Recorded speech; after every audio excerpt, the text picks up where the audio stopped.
Praise Jesus. Praise Jesus.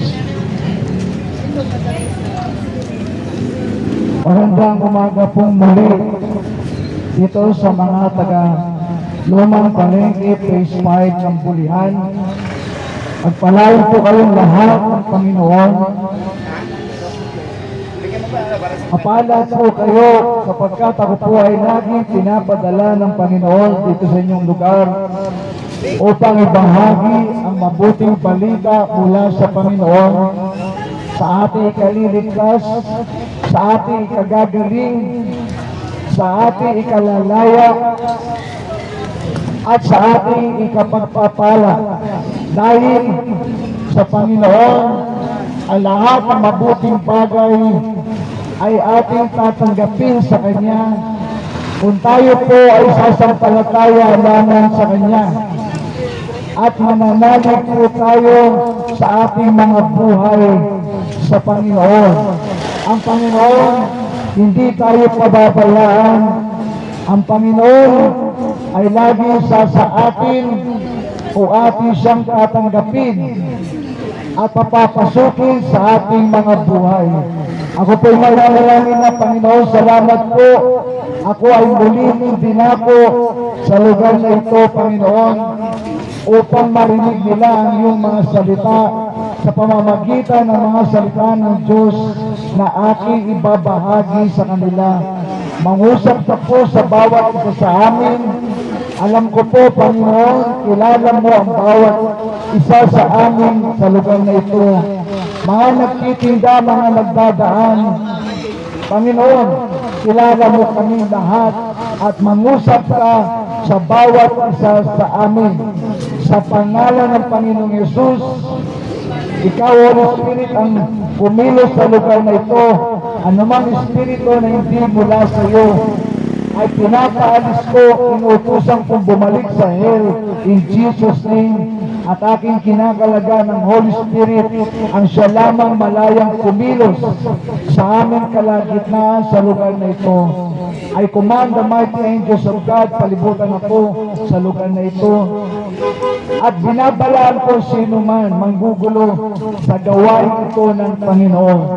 In Jesus' name, Amen. Amen.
Praise God, praise God.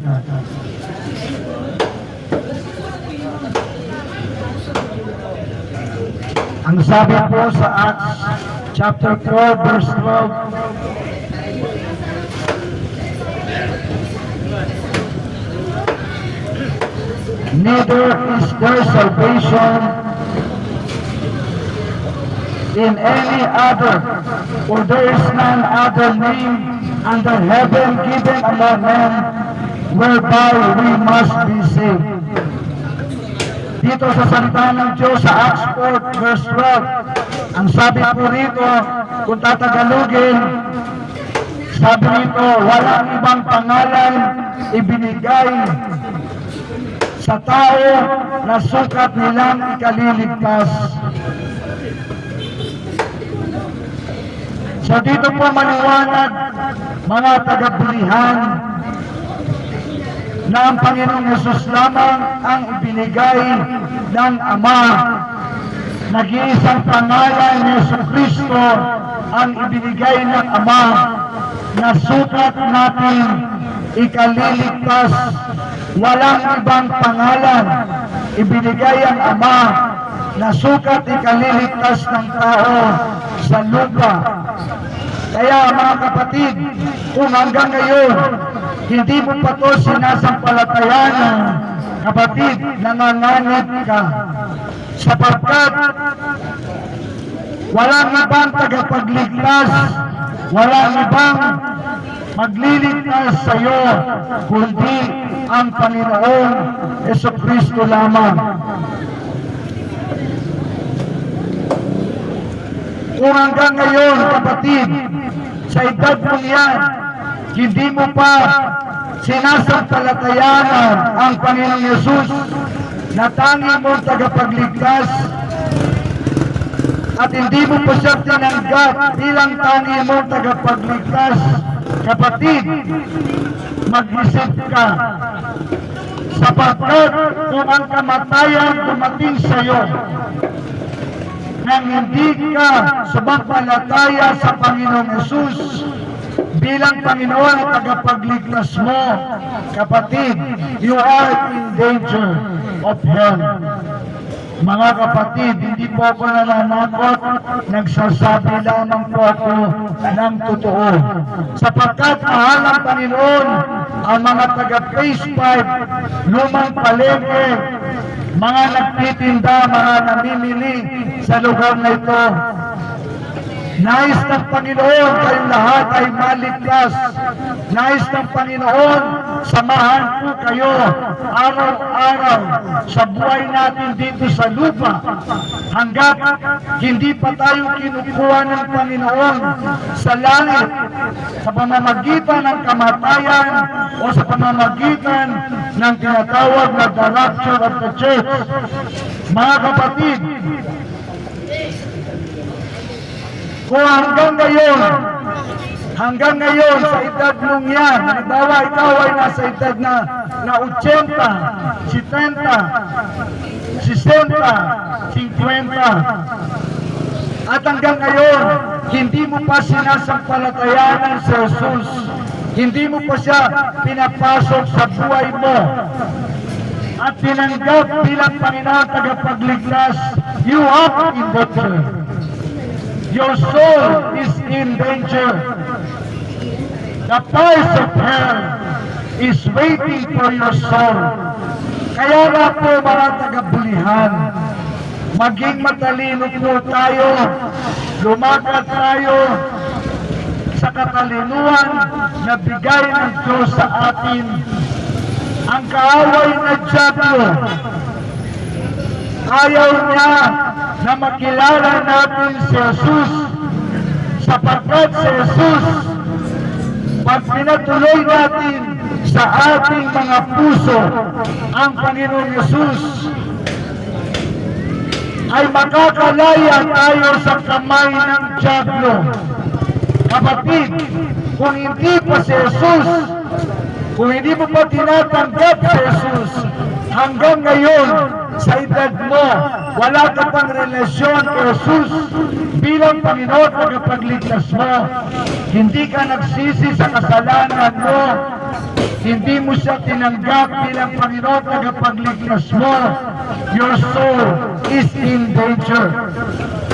Kapatid, wag na wag mangyari na ngayong araw na ito, dumating ang kamatayan sa iyo, nang hindi ka pa sumasampalataya sa Panginoong Yesus. Kaya ngayon, pag uwi mo sa bahay, manalangin ka muna. Bago ka magluto, bago ka maglinis ng bahay, maglaba, pumasok sa trabaho, pumasok sa school, mag-alaga ng mga bata, ano pa man transaksyon mo sa araw na to, itigil mo muna, kapatid. Itigil mo muna. Manalangin ka muna sa Panginoon. Manalangin ka muna sa Panginoon. Humingi ka ng tawad sa Panginoon sa lahat ng mga kasalanan mo. At tanggapin mo si Jesus bilang Panginoon at tanging mong tagapagligtas. Siguruduhin mo muna ang kaligtasan mo, kapatid. Yun ang pinaka-importante sa buhay ng tao, ang kanyang kaligtasan. Kaya sabi ng salita ng Diyos, what shall it profit a man if he shall gain the whole world but loses his own soul? Kaya maraming bilyonaryo, maraming milyonaryo, maraming mayayaman nasa hell sapagkat hindi sila sumampalataya sa Panginoong Yesus. Can you just imagine, dahil lang sa hindi mo pananalig sa Panginoon, dahil lang sa hindi mo pagsampalataya sa binigay ng Ama na pangalan na sukat mo ikaliligtas, mapupunta ka sa hell at habang buhay ka na doon sa hell. Gusto mo ba yun, kapatid? Na yung kaluluwa mo ay forever sa hell. Sa hell po ay a place of torment. Ang hell po ay lugar ng kaparusahan sa mga hindi sumampalataya sa Panginoong Yesus. Huwag mong sasayangin ang pagkakataon na ikaw ay maligtas. Huwag mo sasayangin ang Panginoong Yesus, yung pagkamatay niya sa krus. Huwag mo sasayangin, kapatid.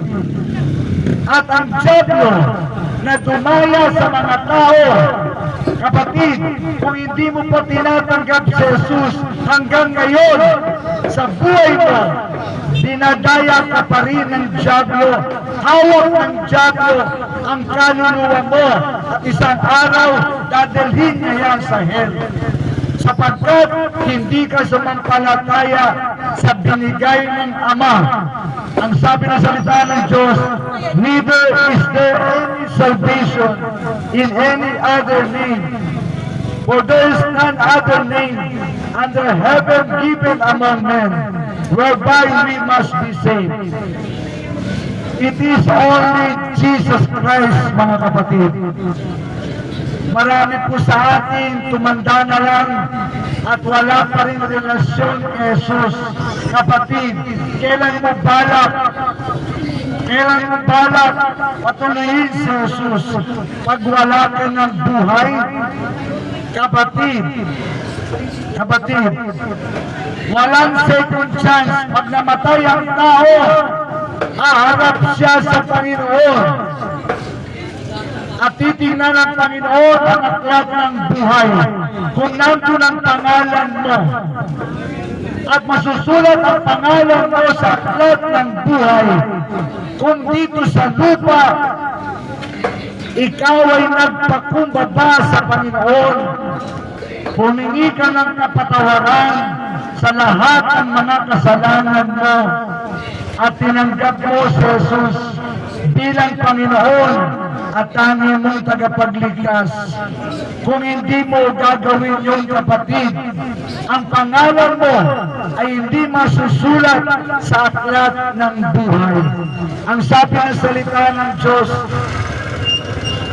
ang sino mang hindi nasupungan ang kanyang pangalan sa aklat ng buhay,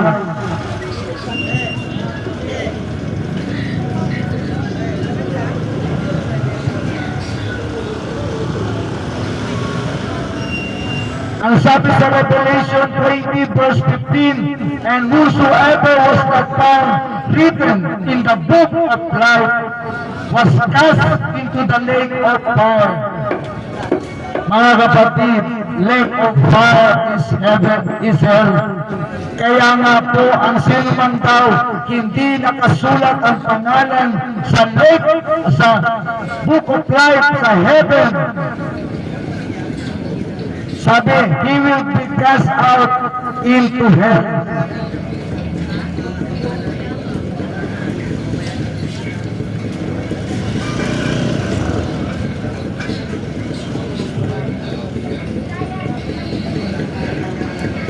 And whosoever was not found written in the book of life was cast into the lake of fire.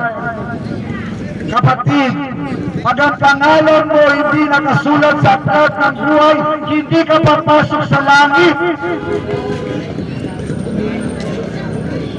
Yan po ang salita ng Diyos, at ang salita ng Diyos ay hindi kasinungalingan. Ang tao sinungaling, ang Diyos imposible magsinungaling ang Diyos. At maraming nabigla na punta sa hell sapagkat hindi sila sumampalataya sa salita ng Diyos. Mga tagabulihan, ang nais ng Panginoon, lahat po kayo ay mapunta sa heaven. Ang nais ng Panginoon, lahat kayo masulat ang pangalan sa aklat ng buhay. Pag tayo po namatay, mga kapatid, hindi ka tatanungin doon sa langit. Ikaw ba ay Katoliko? Ikaw ba ay Iglesia ni Cristo? Ikaw ba ay Sabadista? Ikaw ba ay born again? Ikaw ba ay saksi ni Jehovah? Ano pa man? Walang ganon sa langit, kapatid. Pagdating mo sa langit, aharap tayong lahat kay Kristo Jesus. At sasabihin ng Panginoon, buksan mo nga sa kanyang anghel, buksan mo nga ang aklat ng buhay. At kapag wala ang pangalan mo doon sa aklat ng buhay, hindi ka papapasukin sa kaharian ng Diyos. At paano masusulat ang pangalan mo sa aklat ng buhay? Kapatid, napakasimple lang, pero napakahalaga, napaka-importante. Ang tanging mong gagawin, dalawang bagay lang. Pagsisihan mo ang mga kasalanan mo habang ikaw ay nabubuhay pa sa lupa. Pagsisihan mo lahat ng kasalanan mo, sapagkat ang kabayaran ng kasalanan na hindi pinagsisihan ay kamatayang spiritual, mapupunta siya sa hell. Lahat po tayo nagkakasala. Tama po. Ako at kayo, tayo lahat nagkakasala. Kaya tayo lahat dapat humingi ng kapatawaran sa Panginoon. Kapatid, paghingi na nga lang ng kapatawaran sa kasalanan mo, kinatapamaran mo pa. Kapatid, yan ay daya ng dyablo. At kung iniisip mo, wala ka ng kapatawaran sa nagawa mong kasalanan, huwag kang makinig dyan. Galing yan sa demonyo. Galing yan kay Satanas. Huwag kang makikinig. Mga kapatid, bakit ba ang tao mas pinakikinggan si Satanas kaysa ang Diyos? Ang mundong ito napasa ilalim ng kamay ni Satanas. Nung magkasala si Eva at si Adam, pumasok ang kasalanan sa buhay ng tao. Pumasok si Satanas sa buhay ng tao. Kaya nga ang Ama, pinadala niya ang kanyang bubong na anak, ang ating Panginoon Jesucristo, upang palayain tayo sa kamay ni Satanas. Subalit, Makakalaya ka lang sa kamay ni Satanas kung ikaw ay magpapakumbaba kay Kristo Jesus.